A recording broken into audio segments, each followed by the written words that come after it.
মমতা ব্যানার্জির পৈতৃক সম্পত্তি নয় ভিক্টোরিয়া হাউস বা তার সামনে। অভিষেক ব্যানার্জির পিসির জায়গা নয়, ওটা নিজস্ব সম্পত্তি নয়। ব্যানার্জি পরিবারের পৈতৃক সম্পত্তি নয় ভিক্টোরিয়া হাউসের সামনেটা, ওটা জনগণের সম্পত্তি তথা দেশের সম্পত্তি। ও জায়গাতেই আগামী দিনে আমরা প্রোগ্রাম করব। হয়তো আগামীকাল আমরা ওখানে পরিবর্তে ইনডোরে করছি, আগামী দিনে আমরা ভিক্টোরিয়া হাউসের সামনে করব। বলছে যে আইএসএফকে বিজেপি অক্সিজেন দিয়ে সারা রাজ্যে ছড়িয়ে দিয়েছে, বা বিজেপির একটা মদতে কিন্তু আইএসএফ বেড়ে উঠছে। যে আগামীকাল পুলিশকেও সক্রিয় হয়ে থাকতে বলেছে মমতা ব্যানার্জির বা দল থেকে, বা কেউ, যাতে আমাদের যদি ওই 1000-এর ওপরে লোক আসে বা গাড়ি যদি বেশি আছে সেখান থেকে তারা তার সাথে দুর্ব্যবহার করতে পারে। ঠিক যেভাবে 21শে জানুয়ারি 2021-এ শান্তিপূর্ণ অবস্থান বিক্ষোভকে ওরা হিংসায় পরিণত করেছিল, ঠিক ওই ধরনের কিছু একটা করার তাকে চক্রান্ত করেছে বলে আমাকে অন্যজন খবর দিচ্ছে, সূত্র মারফত জানতে পারলাম। সুতরাং সে তাদের চিন্তাকে আমরা সফল হতে দেবো না। আমাদের কর্মী সমর্থকরা কোনোভাবে আক্রান্ত হোক আমরা চাইব। কে অভিষেক ব্যানার্জি, কে মমতা ব্যানার্জির ভাইপো, ওসব ভেবে লাভ নেই। লড়াই করতে হবে, গণতন্ত্রকে রক্ষার লড়াই করতে হবে। আইএসএফের প্রতিষ্ঠাতা দিবস পালনকে কেন্দ্র করে কলকাতায় একটা ধুন্ধুমার কাণ্ড হয়। আপনি 40 দিন জেলেও ছিলেন। এবারে সেই 21শে জানুয়ারি আসছে সামনে, সেই 21শে জানুয়ারি আপনার সভাকে কেন্দ্র করে বেশ কয়েকদিন ধরে দেখছি একটা চাপানুতোর চলছে। কোনো জায়গায় বাধা দেওয়া হচ্ছে এবং কোর্টের অনুমতি নিতে হচ্ছে। এবছরে সেটা কিভাবে কি পালন করছেন? এবছর কি সভা হচ্ছে না? তৃণমূল কংগ্রেসের মাথা ব্যথার কারণ হয়ে দাঁড়িয়েছে আইএসএফ। শুধু ভোট ব্যাংকের জন্য নয়, আমরা মানুষকে সচেতন করছি। মানুষের অধিকার কি সেটা বলছি। ভোট কাকে দেবে না দেবে তাদের ব্যাপার। এতক্ষণ 500 টাকা 1000 টাকা দিয়ে অধিকার কেড়ে নিচ্ছে, সেটা থেকে সচেতন করছি বলি আজকে মানুষ আইএসএফের ছায়াতলে দিকে দিকে মানুষ আসছে বা আইএসএফের ব্যাপ্তি ঘটছে। কি জঙ্গলমহলে চলে যাবেন, দেখবেন যেখানে আইএসএফ একটা 2021-এ ছিল না, এখন 24-এ যে দেখবেন আইএসএফের গুণগান চলছে। চোপড়ায় চলে যাবেন, শিলিগুড়িতে চলে যাবেন, যেখানে যাবেন দেখবেন আইএসএফের একটা গুণগান চলছে। কারণ কি, আইএসএফ মানুষকে অল্টারনেটিভ পলিটিক্স প্ল্যাটফর্ম দেওয়ার চেষ্টা করছে, অধিকার সম্পর্কে সুনিশ্চিত করার চেষ্টা করছে। সেই জন্যই শাসক ভয় পেয়েছে। আমরা কলকাতাতে আমাদের চতুর্থ প্রতিষ্ঠা বার্ষিকী উদযাপন করতে চেয়েছিলাম, পুলিশকে দিয়ে মমতা ব্যানার্জি তথা শাসক দল বন্ধ করার চেষ্টা করেছিল। আমরা কোর্টে গিয়েছিলাম, সিঙ্গেল বেঞ্চ একটা নির্দিষ্ট গাইডলাইন মেনে আউটডোরে করার, ভিক্টোরিয়া হাউসে করার পারমিশন দিয়েছিল। কিন্তু রাজ্য সরকার কোটি কোটি টাকা খরচ করে, যেখানে বেডের কথা বলে টাকা নাই, বেডের অভাবে, চিকিৎসার অভাবে মারা যাচ্ছে যেখানে, সেই যখন প্রশ্ন তুলি তখন বলে রাজ্যের অর্থনৈতিক অবস্থা তলানিত। ঠিক তার উল্টো স্রোতে গিয়ে কোটি কোটি টাকা খরচ করে আইএসএফের শুধু সভা আটকানোর জন্য কোর্টে গেল।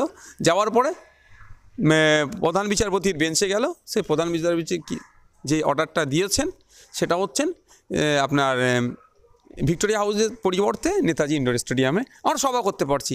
রাজ্য সরকার চেয়েছিল আমাদের সভাকে বন্ধ করার। কোর্ট বুঝতে পেরেছে নিশ্চিতভাবে রাজ্য সরকারের কোনো ঘৃণিত চক্রান্ত আছে, সভা করার পারমিশন দিয়েছে। হ্যাঁ, লিমিটেশন করে দিচ্ছে। অবশ্যই আমরা কোর্ট যে সবাই, আরও তো বিভিন্ন রাজনৈতিক দল সভা করছে, বা কলকাতার বুকে আমরা দেখছি সভা সমিতি প্রত্যেকদিন হচ্ছে, আপনাদের সবাই এরকম বাধা দিতে গেল কেন? সেটাই প্রশ্ন। তো রাজ্য সরকার ভয় পাচ্ছে আমাদেরকে ভয় পাচ্ছে। আমাদের যেভাবে ব্যাপ্তি ঘটছে, জনভিত্তি যেভাবে গড়ে উঠছে, সেটা তো ভয় পাচ্ছে। ওই জন্য সভা সমাবেশ করতে দেবো না এদেরকে। তবে একটা কথা, এখন কি করব? এখন নেতাজি ইন্ডোর স্টেডিয়ামে করব।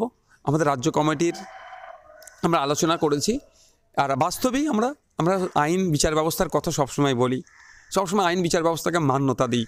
সুতরাং এক্ষেত্রে যে অর্ডার এসছে, অর্ডারকে আমরা অক্ষরে অক্ষরে পালন করব বলে আমরা অঙ্গীকারবদ্ধ। কি অর্ডার রয়েছে আপনার? যে তার মধ্যে হচ্ছে গাড়ির একটা রেস্ট্রিকশন আছে আর জনগণের একটা রেস্ট্রিকশন আছে। সেই জন্য আমরা 1000-এর ঊর্ধ্বে না হয় আমাদের রাজ্য কমিটির দায়িত্ব আমরা নিয়েছি। আমরা যেখানে যেখানে আমাদের আছে সেখানে রাজ্য কমিটি দায়িত্ব নিয়ে যাতে 999-এর অধিক না হয়ে যায় সেটা আমাদের চেষ্টা করছি আমরা। আর সেটা করব আমরা। 999-এর অধিক যাবে না আমাদের লোক। আমাদের সাধারণ মানুষকে আমরা বলে দিয়েছি, অলরেডি সার্কুলার পাঠিয়েছি, কোনো সাধারণ মানুষের কলকাতায় নেতাজি ইন্ডোর স্টেডিয়ামে আগামীকাল আসার প্রয়োজন নাই, সেটা আমরা জানিয়েছি। এবং তা সাধারণ মানুষের উদ্দেশ্যে বার্তা দিয়েছি, এখনও বার্তা দিচ্ছি যে আপনারা বুথের স্তরে পতাকা উত্তোলন করুন, বুথ কমিটিকে নিয়ে বুথের স্তরে মিটিং করতে পারেন, এবং যা করবেন যে লোকাল কমিটি আছে তাদের সাথে আলোচনা করে করবেন। এবং আমরা যে আগামীকাল কোর্টের নির্দেশনা মেনে যে প্রোগ্রাম করব সেটার লাইভ আমরা আমাদের পার্টির চ্যানেলের পার্টির পেজের পক্ষ থেকে দেবে, বা অনেক চ্যানেলেও দেখবে, যাতে সেটা বুথের বা গ্রামের বা অঞ্চলের মানুষ, আরও সাধারণ মানুষকে জানানো যায়। সেই জন্য পর্দার ব্যবস্থা করা, ব্লুটুথ সিস্টেম যে টিভি এখন উঠেছে, বা বিভিন্ন মাধ্যম দিয়ে সেটাকে সাধারণ মানুষের কাছে পৌঁছে দেওয়ার ব্যবস্থা করার কথা বলেছি। আর কলকাতায় যারা আসবে সেটা রাজ্য কমিটি যাদেরকে বলবে, তাদের বাইরে একটাও কেউ আসবে না। আমরা ইতিপূর্বে একটা প্রতিনিধি কার্ড ইস্যু করেছিলাম, সেই প্রতিনিধি কার্ডকে আমরা বাতিল ঘোষণা করলাম। তার পরিবর্তে আমরা রাজ্য কমিটি আবার নতুন করে আলোচনা করে অন্য একটা প্রতিনিধি কার্ড করেছি, যেটা 1000-এর ঊর্ধ্বে যাবে না। সুতরাং ওখানে কেউ যদি চলেও আসে কিন্তু সে কিন্তু ঢুকতে পারবে না। তাই আমি অনুরোধ করব, কেউ না আসে, রাজ্য কমিটি যাদেরকে প্রতিনিধি কার্ড দিয়ে আনবে তারা প্রতিনিধি কার্ডটা দেখিয়ে তারাই ঢুকতে পারবে, তার বাইরে কেউ ঢুকতে পারবে না। কারণ দুটো জিনিস এখানে, একটা হচ্ছে কোর্টের গাইডের লাইনের বাইরে যদি আমরা চলে যাই, কোড অফ কন্ডেম দিয়ে আমাদের বিরুদ্ধে আবার আইনত ব্যবস্থা নেওয়ার চেষ্টা করবে। তৃণমূল কংগ্রেস ওঁত পেতে আছে, আমাদের ফল্টকে দেখলেই এরা ডিস্টার্ব করবে। কে বলছে বুক দেখে গুলি করো, তাকে তৃণমূল কংগ্রেস ডিস্টার্ব করবে না। যে বলে কোমরে লাথি মেরে তাড়িয়ে দাও, জায়গায় জায়গায় শীতলকুচি হয়ে যাবে, তৃণমূল কংগ্রেস তাদেরকে ডিস্টার্ব করবে না। যে অধিকারের কথা বলবে, যে বলে যে 100 দিনের কাজে টাকা পেল না কেন, রাজ্য এবং কেন্দ্র সরকার জবাব দাও, তাকে ডিস্টার্ব করবে। যারা বলে গরিব মায়েরা বা বিধবা ভাতা বা বার্ধক্য ভাতা কেন সঠিক মানুষ পাচ্ছে না, তাদের বিরোধিতা রাজ্য সরকার করে। যারা বলে, অর্থাৎ আমরা আবাস যোজনার দুর্নীতি হয়েছে, গ্রামসভার মাধ্যমে আবাস যোজনার ব্যবস্থা করতে হবে, লিস্ট গ্রামসভার মাধ্যমে তুলতে হবে, যার এক কথায় স্বচ্ছভাবে আবাস যোজনায় নাম আসার কথা আমরা বলি, ওই জন্য আমাদেরকে এরা ডিস্টার্ব করে। এক তো কোড অফ কন্ডেম তেমন দেখাবে, সাথে সাথে আমার কাছে সূত্র মারফত আমাকে কিছু মানুষ জানালো যে আগামীকাল পুলিশকেও সক্রিয় হয়ে থাকতে বলেছে মমতা ব্যানার্জির বা দল থেকে, বা কেউ, যাতে আমাদের যদি ওই 1000-এর ওপরে লোক আসে বা গাড়ি যদি বেশি আছে, সেখান থেকে তারা তার সাথে দুর্ব্যবহার করতে পারে। ঠিক যেভাবে 21শে জানুয়ারি 2021-এ শান্তিপূর্ণ অবস্থান বিক্ষোভকে ওরা হিংসায় পরিণত করেছিল, ঠিক ওই ধরনের কিছু একটা করার তাকে চক্রান্ত করেছে বলে আমাকে অন্যজন খবর দিচ্ছে, সূত্র মারফত জানতে পারলাম।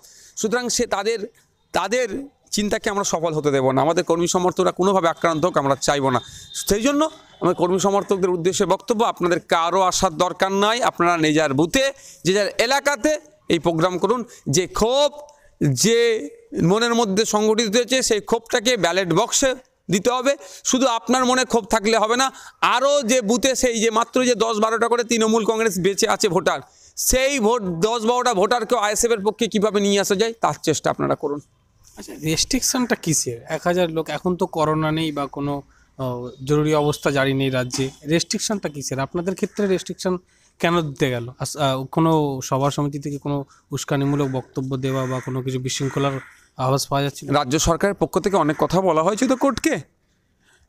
শাহিনবাগের ধন্যমঞ্চ সিএএনএ সেটাও কলকাতা পুলিশ উল্লেখ করেছে এর মধ্যে। মানে বুঝতে পারছেন, দিল্লি পুলিশ যেটা করে কলকাতা পুলিশও সেটা উল্লেখ করেছে। সে আগামী সেগুলো সব এক্সপোজ করবো আপনাদের সামনে, কিভাবে কলকাতা পুলিশকেও গেরুয়াকরণ করার চেষ্টা করছে মমতা ব্যানার্জি, সেটাও উল্লেখ করবো আপনাদেরকে। তবে একটা কথা বলে রাখি, আমরা কোর্টের ঊর্ধ্বে নয়, কোর্টকে আমরা মান্যতা দিয়ে চলবো। কোর্ট অর্ডার করেছে, মেনে নিয়েছি।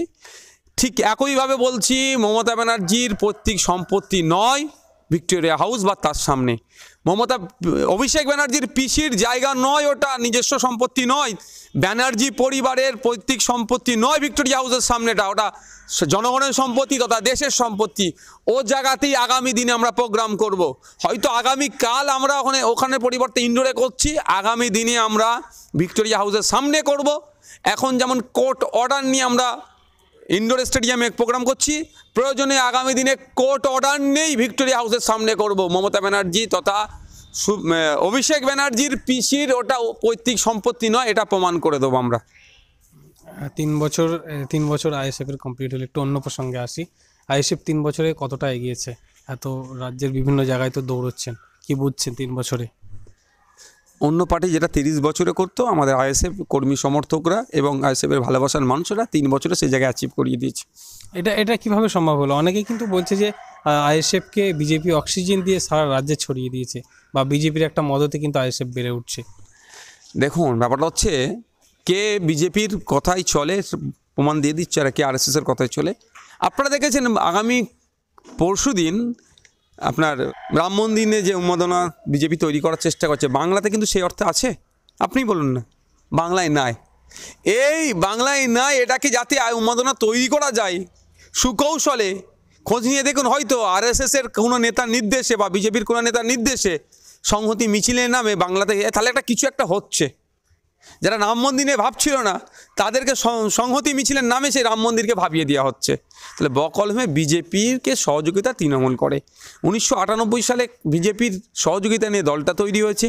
99, 2001, 2004 বিভিন্ন সময় বিজেপি নেতাদের সাথে তৃণমূলের কত ভালো সাক্ষাৎ আপনারাই বলুন না, একটা প্রমাণ দেখাতে পারবে যেখানে বিজেপি নেতার সাথে বসে আমি গল্প করছি? দেখাতে পারবে না।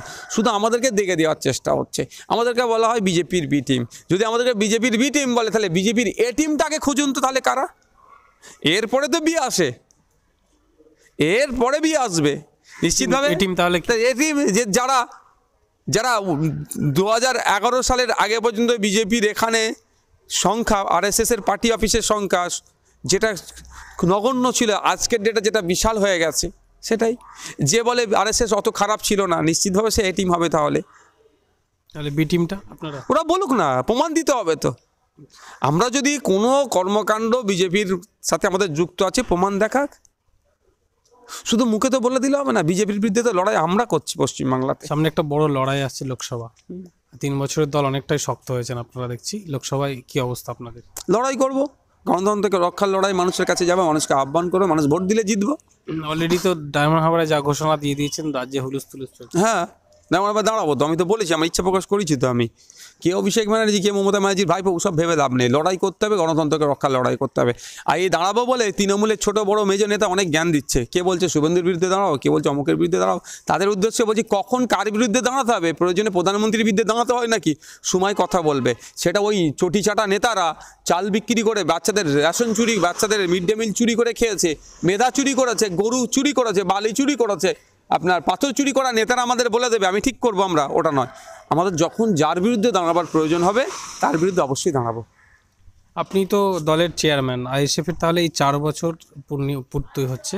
4 বছরে কি এই বছরে নতুন করে কি শুরু করছে আইএসএফ? কি বার্তা থাকছে এই বছরের জন্য? দেখুন, সেই বার্তাটা তো আগামীকাল পাবেন।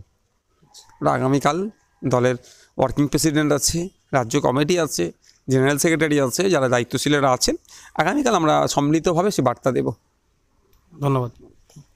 দলের চেয়ারম্যান নওশাদ সিদ্দিকীর সঙ্গে কালকেই কলকাতা নেতাজি ইন্ডোর স্টেডিয়ামের ভিতরে কিন্তু নওশাদ সিদ্দিকীর যে আইএসএফের দলের যে সভা, কলকাতা হাইকোর্টের যে নিয়ম নীতি রয়েছে নওশাদ সিদ্দিকী সেটা বললেন।